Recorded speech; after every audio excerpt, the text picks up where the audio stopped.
Hey guys, this is Pedro back with another interview, this time covering VCT Americas 2025 Stage 1 for Week 2. My guest at this time is Tex of Leviatan, coming off of their result, or coming off their match against Cloud9, where they came out on the losing end in said competition. Tex, gotta give my thanks to you for the opportunity. Tough way to go down this week to Cloud9. I'm pretty sure you're not feeling that great, but want to ask you just sort of what's going through your mind coming off of the main stage. Just annoyed. Annoyed that we don't even perform even close to what we do in scrims. And yeah, disappointed. I mean, yeah, most definitely. Like it was a result that obviously was way below the kind of standards that you guys set for yourselves throughout this year.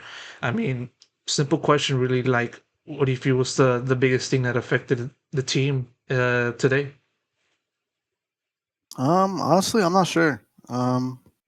We felt very confident yesterday. We felt very confident today before the game. And once stuff didn't started not going our way, felt like we were just kind of shutting down a bit individually, like all of us, even as a team. And yeah, they just took advantage of it. And C9's a good team to take advantage of those things. More so like a snowball, right? A mental Yeah, snowball. It feels like that kind of just didn't really be stopped, right? yeah. Yeah. I mean, going into the maps itself, obviously, like I want to ask you guys some more so about like the approach and the idea behind the composition you guys used. I mean, I know that in a sense you guys went for the deadlock, or yeah, the deadlock. In addition to what Cloud9 showed, what was the idea behind that composition in a sense? What was the approach that you guys had in mind that you guys had with the hope of doing well? Yeah, so we played that comp last year as well, and we were pretty successful with it. Basically, it's just double sentinel comp on defense. Obviously, you can lock stuff down. You have trips everywhere.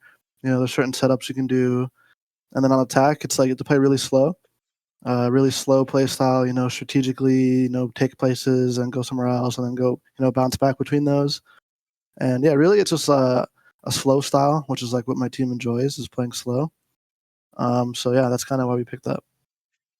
I mean, in a way, given that you guys had that slow approach, how was it for how was that kind of how did that kind of game plan transpire with what Cloud9 showed to you guys? Did you feel like um they kind of made it difficult for you guys to play to the usual way you guys are used to, or is it somewhere besides that you feel kind of affected the team? Yeah, they're very disruptive team. They don't let you do your stuff. Playing against them today, it felt like we were, a step behind always. They were always a step ahead of us. They were really fast on their, rotating, and they were fast at, their plans. So today they were just faster and more on point than us, and yeah, that's what happens.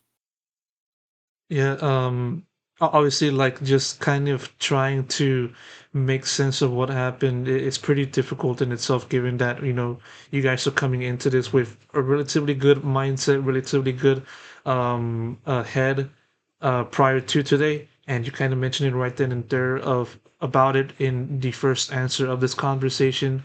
What do you feel just makes the switch from being having a good performance in like scrims and practice and preparation to not doing well in the main stage? What do you think just causes that switch?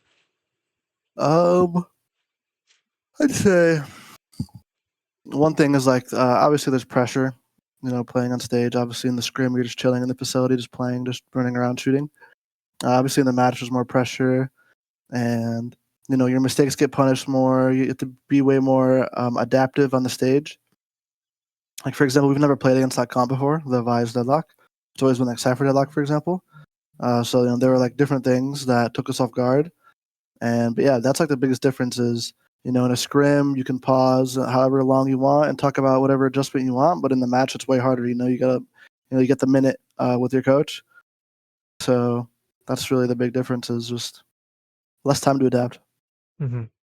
One thing that I want to ask you guys, or more so you, Tex, more so just of course the role changes to the squad. With kiNgg going over to mostly Yoru, duelist, and all that stuff. Demon One going to Smokes and Rossi going IGL.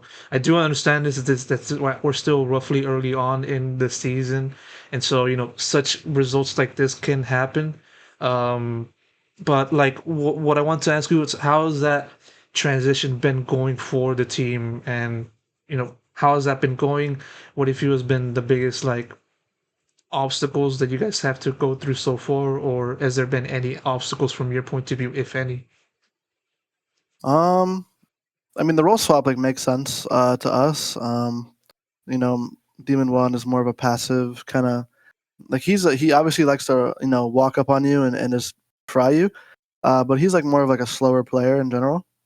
Which is why like on EG for example they had Jogamo on the Rays, et cetera, et cetera. And it's basically the same thing here. He really enjoys playing smokes. He's really good at playing smokes as well.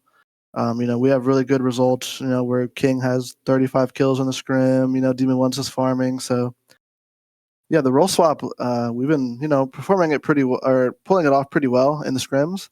But it's just been tough in the matches, and the obstacles are just obviously like a smokes or whatever role. Obviously, if they've been playing that role for years, like they're really good at the little niche little things that you need to know about the agent. And that's really the thing for us right now is like, everyone making sure they're fully comfortable. I think everyone is fully comfortable, but, there's always those little things on the roles that you need to learn with either time, experience. Um, so, yeah, really for me, there's not many obstacles because I'm on the same role. So I'm basically just doing the same thing. But yeah, that's really it. The fine tuning is still ongoing for this squad. That's the best way to describe it. Going off Okay. of what you said, I've had opportunities to talk to a few members of your team before this week, and they mentioned about there was a possibility of like you playing the duelist role. Given that as you kind of been as we've seen from yourself in your career, you kind of been in that role. Um, what so like to you for you to still remain sentinel, what do you feel like just sort of made the difference between going for kiNgg to be in the duelist and keep you into your usual role? I think kiNgg is a very, very gifted player mechanically. Um, his rifle is out of this world, and his op is getting good too. His Allah. And I don't know. I think one of the big reasons why I'm not on Duelist is because I don't think anyone on my team really wants to play Sentinel. I don't think they're fully comfortable. And that paired with kiNgg just being insane, like him being on Duelist, just makes sense. Um, yeah, that's really it. I mean, there's maybe there's a possibility I play Duelist one day, but we didn't really talk about it. So yeah, we'll see. Yeah, definitely. We're gonna have to wait and see. The rest of Levitan's games in stage one.